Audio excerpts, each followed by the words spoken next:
Section 3. Trotsky.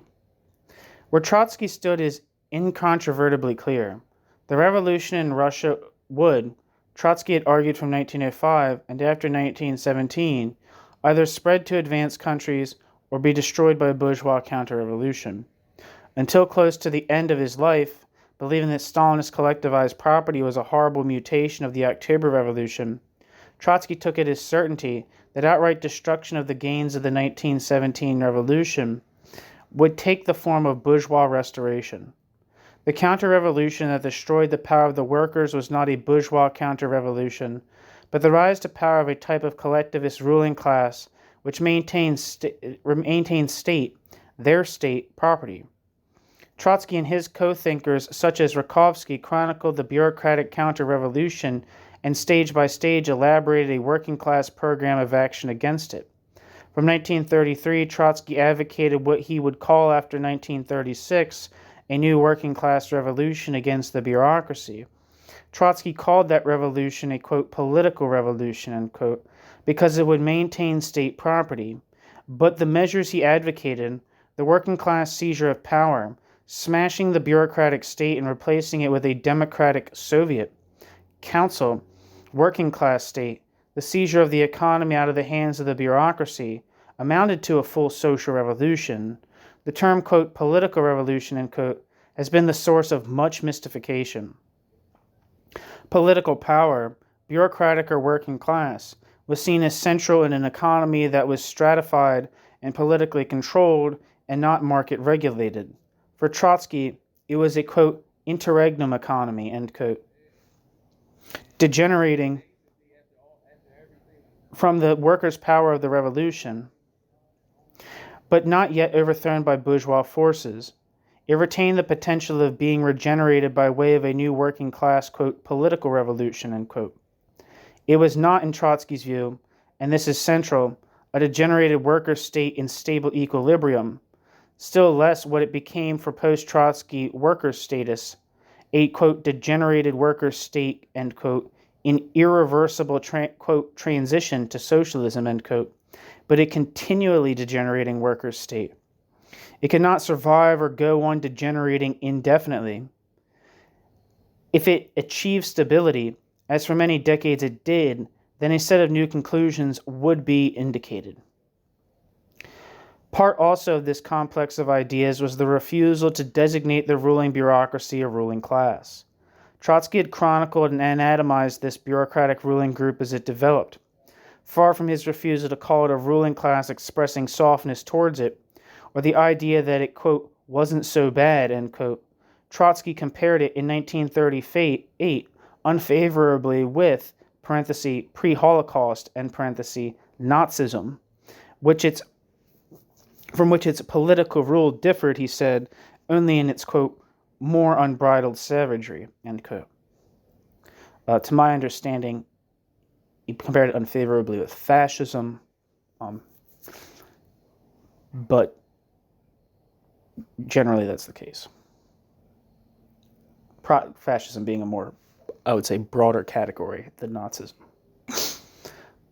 But anyway, in what essentially did the degenerated worker state character of the USSR consist for Trotsky? Trotsky's thinking evolved through many stages in the 1930s, and in his writings one finds many qualifications. But irreducibly, the survival and extension of the fully nationalized economy was decisive. For Trotsky, this could not have come into being without the 1917 revolution. Trotsky's approach was historical, tracing the evolution and degeneration step by step. The qualitative break, he thought, would come either with the rupturing of the collectivist forms rooted in the revolution and the restoration of capitalism, or, alternatively, with the rupturing of the bureaucracy's political power by the working class, which would then go on to organize a radically different collectivist economy. Not theoretical extrapolation, but the test of war, he would come to say, had to pronounce this system more than an ephemeral freak of history. That the bureaucracy had all the negative features of the worst ruling class in history was not disputed. For Trotsky, the bureaucracy was a parasitic growth on the continuously degenerating forms of collectivized economy rooted in the 1917 revolution. Where for Trotsky did the USSR stand in the Marxist notion of the historic sequence of class societies? In the West, that had been a dialectical progression from ancient slave society to feudalism to capitalism. After advanced capitalism, Marxists believed, would come socialism. The USSR is a backward, though developing, annex to world capitalism, under threat of engulfment by the more advanced capitalist world, either by way of military destruction or by the influx of cheaper goods produced by the vastly more productive system of advanced European capitalism, or a combination of both.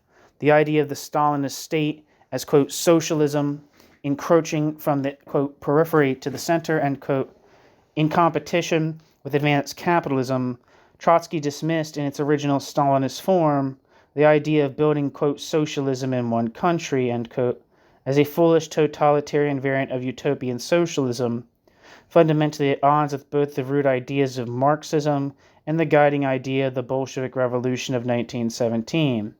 He would have accused those of his comrades who, later, propounded the idea that the Stalinist state was, quote, in transition to socialism, end quote, of endorsing, quote, socialism in one country.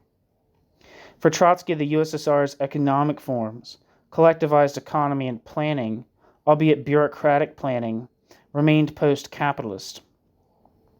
The bureaucratically distorted product of the 1917 revolution, a promissory note for the post-capitalist organization of society, which the Russian working class, in partnership with the workers of the advanced capitalist countries, could develop as a democratically planned economy. Because of backwardness, however, those forms were filled with an antagonistic content. In substance, despite the forms of property and his way of seeing them, the USSR for Trotsky was not post-capitalist in the context of and in relation to world capitalism, and could not be. The very basics of Marxist socialism, of socialism's necessary relationship to capitalism in history, ruled it out. At the radical heart of this contradictory socio-economic formation stood the ineradicable antagonism of the bureaucracy with the people, and, in the first place, the workers. Because of this contradiction, planning was vitiated. Democracy, without which rational planning was impossible, was incompatible with bureaucratic rule. Thus the terroristic bureaucrats ruled in the dark by way of a system of planning deprived of popular democratic social monitoring and workers' self-rule. In the early days of untrammeled bureaucratic rule, the Stalinist terror functioned as a crude substitute instrument of control and of monitoring.